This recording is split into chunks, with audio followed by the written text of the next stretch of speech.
Genesis 1 vers 5 en nogmaals, God noemde het licht dag en de duisternis noemde hij nacht.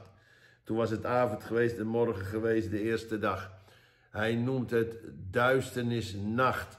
En in Openbaring, dit is in Genesis het begin, het allereerste begin. Maar in Openbaring staat dat er een stad is waar de poorten nooit dicht zullen gaan overdag, want er zal geen nacht meer zijn.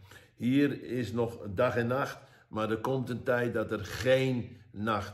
En meeste kwaad wordt 's nachts gedaan, maar er is geen nacht meer, want God gaat die stad verlichten en die stad is de bestemming van Gods kinderen. God wil dat wij zullen wonen in die stad. Halleluja, prijs de levende God voor zijn woord. En toen was het avond geweest en morgen geweest, de eerste dag. Dit is alles wat God maakte op de eerste dag. Halleluja.